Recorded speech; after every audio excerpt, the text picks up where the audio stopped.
It's 3 years since Iraqi Prime Minister Haider al-Abadi declared that the gruelling, bloody battle against the most feared terror group in history was over. ISIS had been defeated in Iraq. The battle itself took 3 long years, but the legacy left behind amidst the rubble of Mosul, the mass graves across Sinjar and the divided parliament in Baghdad will last a generation. This is Beyond the Headlines. I'm your host, James Haines Young, and this week we're looking back at the days when the black flag of ISIS hung like a pall over Iraq, and how their bloody rule has left an everlasting mark on the country. Today we'll hear from those in the northern city of Mosul who were there in the days in 2014 when the Iraqi army collapsed and fled in the face of an ISIS blitzkrieg. We'll hear from one of the National's reporters who covered the battle to liberate the city 2 years later, and joined the famed elite Golden Division as they fought street to street in the rubble-strewn alleys of Old Mosul. And we'll hear from those in the city today trying to rebuild their lives, and look at what's next for Iraq. But first, let's look at ISIS. Where did the group come from, and how did it rise to control huge territories across Iraq and Syria?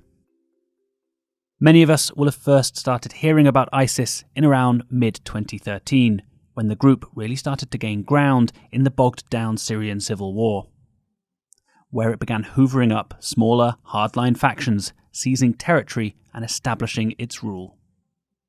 But at this point, the group was already nearly 15 years old. Its history is steeped in the bloody sectarian fighting after the 2003 invasion of Iraq. And while it was once an offshoot of Al-Qaeda, Osama bin Laden's terror group cut ties with the early ISIS for being simply too brutal and unwilling to compromise.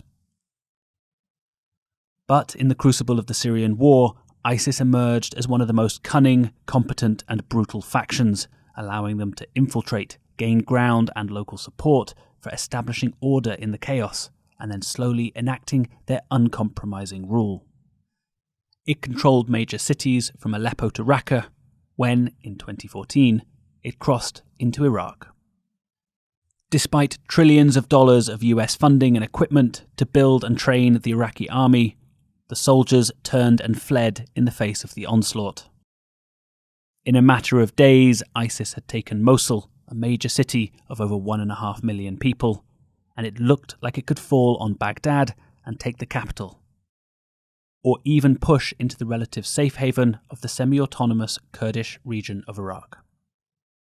In 2014, ISIS's elusive head, Abu Bakr al-Baghdadi, took to the pulpit of Mosul's famous Al-Nouri Mosque.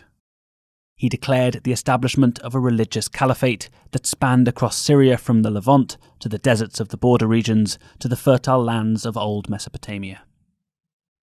In almost real time, the world watched as the border that had stood for 100 years was erased. But also in real time, the world watched a brutal genocide enacted against Iraq's minorities. In August 2014, ISIS killed around 5,000 Iraqi Yazidis in Sinjar and sold thousands of women and children into slavery across their territory. Iraqi Shiite soldiers at a military camp overrun by the group were lined up and murdered. Christians too were forced to pay religious taxes or faced murder, often by crucifixion, being thrown from rooftops, or beheading. The same was meted out against many of ISIS's critics, local leaders, and anyone deemed as a deviant by the group, or anyone who simply crossed them. Baghdad was in chaos. Meanwhile, over in Mosul, ISIS enacted their strict rule and set about governing their new lands. Well, it was terrifying, like seeing all the police cars in the streets and their guns and the dead bodies in the streets, and it was terrifying for me. It was my first time to see dead people, I just can't imagine it. And when I stayed for 1 month in Mosul, I had some problems with ISIS. شنو اللي منتمون ISIS أو other ISIS? يعني Islamic State fighters. Yeah. ISIS fighters. Yeah, ISIS fighters. That's Muamwa, a 21-year-old music producer, rapper and trainee dentist from Mosul. He was just 15 when ISIS came to power. When they see you walking in the street, like they ask you, why are you wearing this? Or why are you doing this? It's haram, you can't do this. If you do it, we're gonna torture you, no? And it was hard for me to live with this. It was a very bad experience. After a month, he was able to flee and ended up in Spain to finish his studies and wait for the end of ISIS in Iraq. We were struggling to live in the beginning, but and also when they freed Mosul, it was terrifying. But I wasn't there in this time. I was living in Madrid, but my my relatives and my neighbors stayed in Mosul, so I hear all the news going on, and it was a hard time to communicate with the people inside Mosul because, if ISIS figure it out, they would kill them. It was so hard. We don't know anything about them. We don't know anything about my cousins, anything about my neighbors, and also my brother stayed in Mosul because if my brother would move out, if all our family would move out of Mosul, they will take our house, our cars, our things. So, we just can't leave it like. So my brother stayed. Ali al-Baroudi is a professor at Mosul University. The faculty buildings were held by ISIS, who destroyed upwards of 100,000 manuscripts from the library, cleared the buildings and turned it into a base of operations. Ali stayed in Mosul throughout ISIS's 3-year rule of the city. Today, as well as teaching, he uses his camera to document his city, the destruction, the reconstruction, and the people trying to bring hope back to Mosul. For him, it wasn't just the death and destruction caused by the group, it was what ISIS did to the very fabric of Iraqi society. ISIS did a lot of things, a lot of crimes, a lot of enslavement, a lot of murdering from different areas in Iraq and Nineveh in particular, where I live. But the most heinous, dangerous thing that ISIS did was messing with the texture of the Iraqi society. Mosul is known as a melting pot in which people from different ethnic and religious backgrounds live. And all of a sudden they are all gone, their properties confiscated, and the fabric was messed with. After ISIS took control of Mosul in 2014, the world jumped into action, forming a coalition of dozens of nations to protect Baghdad, push ISIS back, and ultimately to destroy the group. The job would take 3 years in Iraq and even longer in Syria. But in 2016, the Iraqi government was ready to announce the start of the battle to liberate Mosul. For months, they had been securing areas around the city, building up their lines and preparing. The Iraqi army had been hastily put back together, and it was bolstered by the competent Kurdish Peshmerga forces from the east and thousands of militiamen assembled into what were called Popular Mobilization Forces. These mostly Shiite brigades were part of a fighting force for Iraq, but they also received backing from neighbouring Iran. Today, Gareth Brown is a reporter in the National's Beirut bureau, but 4 years ago he was arriving in Erbil, inside the Kurdish region about 80 kilometres east of Mosul, for his first major foreign assignment. He describes arriving in the city that acted as something of a civilian staging post for the offensive. I think getting off the plane in Erbil, there's this almost paralyzing anxiety because of what you hear about Iraq in the news, and in films and in books, that the moment you step out of the airport, you're going to get shot or you're going to be kidnapped. And then it quickly becomes apparent that, 99% of life is very, very normal. There was a big community of journalists and aid workers, expats, diplomats, all working out of Erbil. Most of them working on the preparations for the battle, the humanitarian preparations. So there was a very interesting community. I mean, places like this attract the weird and the wonderful. And obviously there were lots of very good journalists there. There were lots of very, very committed aid workers and lots of very intelligent diplomats. But, you definitely bump into people who were kind of war tourists, and you might meet them in a bar or at a party and think, what are you doing here? Sort of, you're trying to kind of work out everyone's motivations for being there. And I still trying to work out some people's motivations to this day. I think that was what was quite interesting about Erbil. All these people, were there for essentially the same reasons, but very different motivations.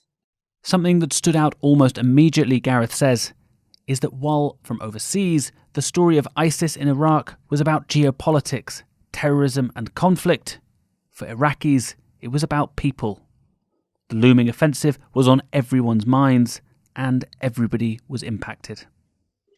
Iraq is including the Kurdish areas, is 20-odd million people, but ISIS was such a big kind of trauma for that country that really, regardless of where you were, it was pretty difficult to meet someone who hadn't been personally affected by ISIS. So either they'd been forced to flee their home, or maybe they'd lost a brother or a mother or a cousin.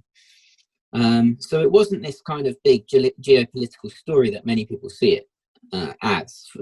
I would say for the overwhelming proportion of Iraqis and Kurds, it was a personal story. And so obviously that meant it kind of dominated their lives to a far, far greater extent.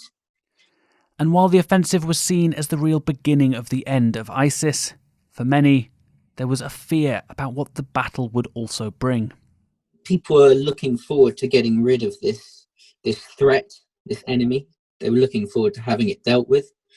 And I think there was an increasing faith in the armed forces that they were going to, this was going to be their heroic time. And they were going to kind of save the country, salvage the country. As I said, the fear had gone, but people were still caught in awful situations, and knowing that this huge battle is going to take place in Mosul, 1.5 million people living there, this urban center, and everyone knew it was going to be very, very, very bloody and very messy. And if you've got cousins or relatives still living in Mosul, then that's a fear. And you did hear that time and time again, people saying, look, I'm really happy, I want to see this group gone, done, finished with, but at the same time I'm concerned because my family are going to be caught up in this battle. And as the battle did go on, we saw there was a lot of civilian casualties. We saw infrastructure in the city being destroyed, and the airstrikes were devastating, not just for ISIS but for civilians at times as well. So those fears were founded, I guess. But what was it like in the Mosul liberation when the fighting started? Well, Gareth says there was a lot of waiting. So there's a lot of waiting around and doing nothing, followed by very short, very intensive periods of drama. So that was definitely true from my experience. And there's a lot of the banal, a lot of the time the soldiers are just killing time more than anything. They're sharing stories, old battle stories. They're speaking to their girlfriends and wives on WhatsApp. They're showing each other videos which are going around of ISIS's atrocities or things that have happened on the battlefield. Most of kind of that fighting you see from a distance. You hear it more than you see it. So of course you see the jets flying in, you see the bombs being dropped, you see the mortar rounds going off. I think I remember the first day we kind of entered the city limits, which was a huge kind of milestone, because a lot of the first few weeks they were fighting in villages to the east and to the south of Mosul. And then when they kind of broke through the district barrier and were in Mosul, the city proper. So that first day when we kind of entered Mosul, the city proper, was with a division of the Iraqi army. And the first thing we saw was, on this quiet outer street of the city were two dead ISIS fighters. And I remember going back a few weeks later and their bodies were still there. They hadn't been cleaned up or buried or anything. And I guess it begs the question, who takes responsibility for that sort of thing? Who clears those things up?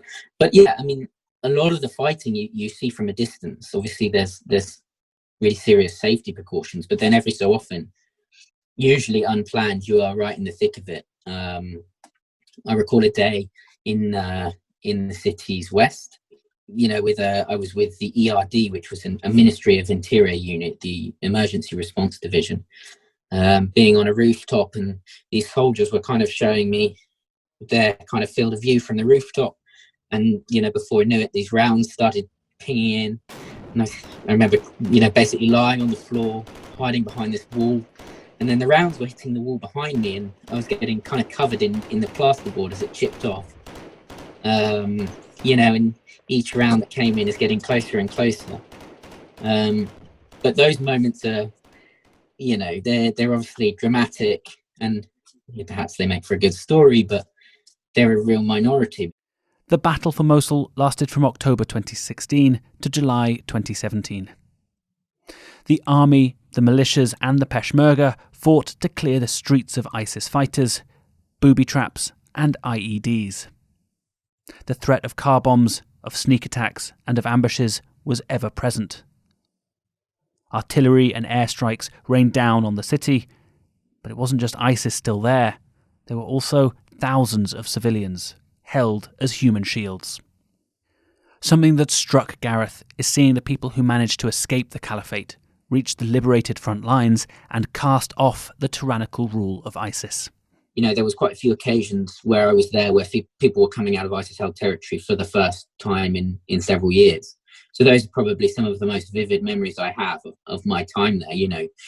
I remember being at a village called Hassan Sham, which is about halfway between Erbil and Mosul.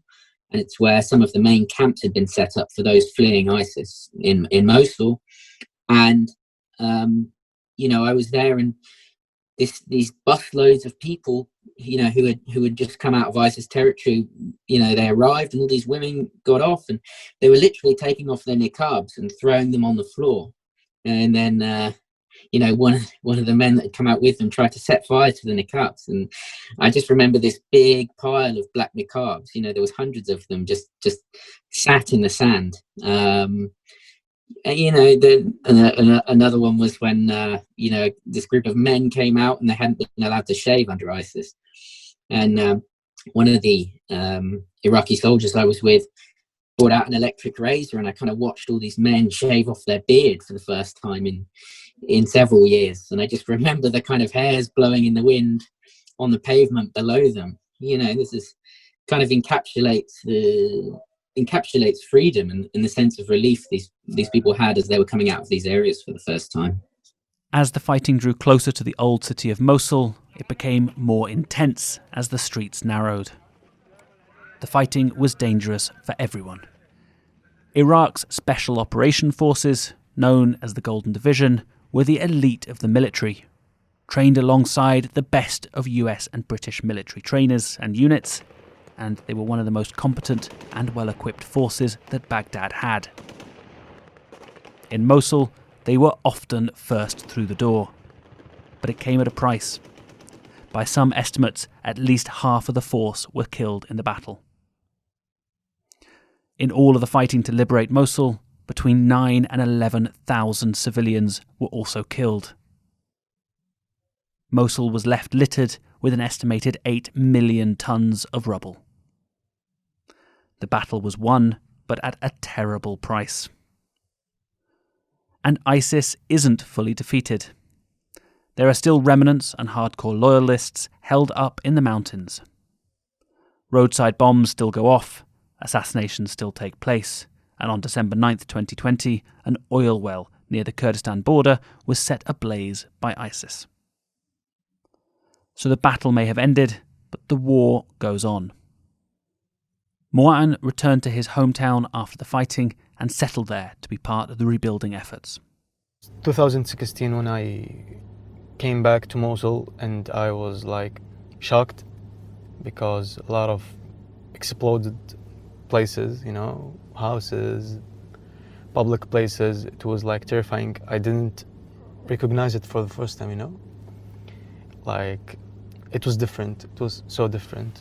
But with the time, it became normal, you know? And رجعت الحياة. People start to work, start to rebuild the city. So now it's good. I think it's good, and it's a good place to live.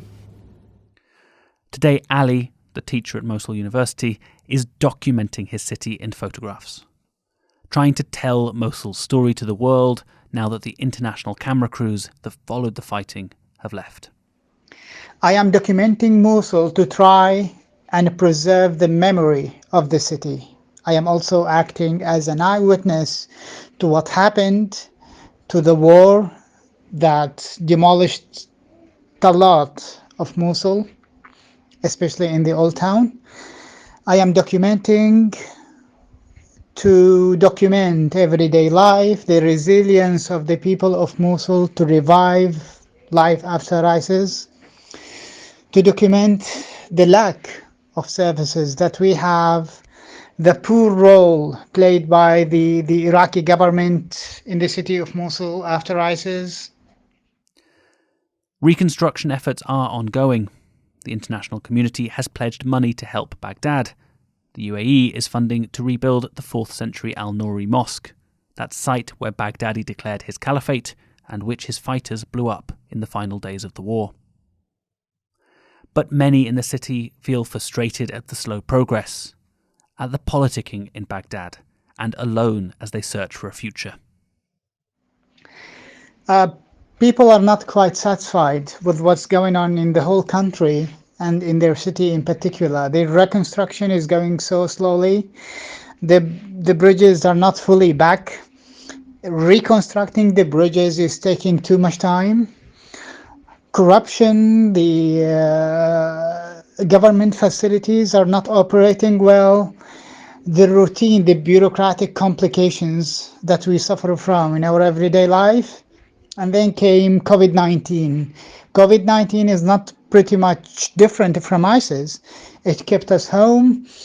It exposed the poor role of the Iraqi government. The medical compound is not back. The health services are so poor here. People resort to the private sector, or they go to other cities of Iraq, like Kurdistan region, for surgeries, operations, and things that do not exist in the city of Mosul. People are not quite satisfied at all with the role of the Iraqi government after ISIS. It's so slow, so poor, and it's not trustworthy. Gareth has been back to Mosul several times since the war ended. One of the things he notices is while the fighting is mostly over, the militias are still there. There's a lot of militia presence. And, you know, we talk about militia presence, and it's not just them setting up checkpoints, but it's them extorting businesses and getting involved in the running of the city. And that's the sort of thing that is a real concern, because, look, ultimately ISIS was a symptom of political problems in Iraq, right? And if you don't treat the causes, if you just look at the symptom, then the symptoms are going to come back someday. Now, all these issues like corruption and sectarianism, they're kind of embodied by these militias who are now present in areas that were retaken from ISIS. And the risk is those causes, that illness, still hasn't really been treated. You know, the symptoms definitely gone away for now, largely at least. But I think people in Mosul are, you know, would look at it and say, look, if these militias are just going to wreak havoc and you know, dispel sectarianism on our city again, then, you know, perhaps something like ISIS could happen again, could come back. Ali has one major hope for his city: to one day fully be part of his country again and to see life return. But he knows that will never erase the scars left behind by ISIS. We want Mosul to be connected, to be well connected with the rest of Iraq, to be well connected to the world. We lived in the dark for too long. Under Saddam Hussein, it was a complete blackout after 2003, after the invasion. It was terrorism, and then came another occupation, ISIS, for 3 years. We were blacked out as well. We were disconnected from the rest of the country and the world as well. It was incriminated to keep in touch with people from outside the self-proclaimed caliphate. We want Mosul to be well known, well documented. We want to restore all the signs of civil life in the city. The music is back, arts are back, the old bazaar is back, and this is a big sign of defeating ISIS and darkness. But is that enough? I don't think so, and that's what many Mosulis share with me. Sinan Mahmood is the National's correspondent in Baghdad. He spends a lot of time looking at the lasting legacy of ISIS, the political crises, the protests against ineffectual, corrupt leadership, and the ongoing security problems. This is how he sees the country today. ISIS is still posing a challenge to the security forces. Its fighters are regrouping in small numbers in rural areas, carrying out hit-and-run attacks. These attacks range from assassinations of civilians and local officials to small bombings of security checkpoints and kidnappings. The victory over ISIS came with a heavy price. Tens of thousands of people had died, more than 3.5 million people displaced, and entire towns and neighborhoods were reduced to rubble. Efforts for reconstructing areas from where ISIS driven out have been hampered due to lack of money, mismanagement, and political infighting. The residents of these areas are still struggling to get back on their feet and are complaining about a lack of work opportunities, a delay in government financial aid, and the shabby public services, mainly electricity and drinking water. 3 years after ISIS was finally driven out of Iraq, the country is still reeling. The central government is slowly rebuilding, but the scale is staggering and it will cost billions. Those in Mosul and the other cities, towns and villages once held by ISIS are trying to return to a sense of normalcy, but still others are yet to return home. In late 2020, Iraq ordered the closure of camps for the internally displaced, urging them to finally return home. But many still fear the ongoing insecurity and worry that they will be going back to shattered buildings and no services. The government too is still exhuming mass graves and documenting the atrocities of ISIS. It has begun the process of trying thousands of captured fighters in specialised courts. But the legacy of ISIS will linger on for a battered Iraq. Thanks this week to Mu'an, to Ali Al-Baroudi, to Gareth Brown and to Sinan Mahmood. This was Beyond the Headlines. I'm James Haines Young. If you want to hear all the latest episodes as soon as they air, hit the subscribe button in your podcast app. And if you could leave us a review while you're there, it makes a big difference. We were produced this week by Aisha Khan and Arthur Edison.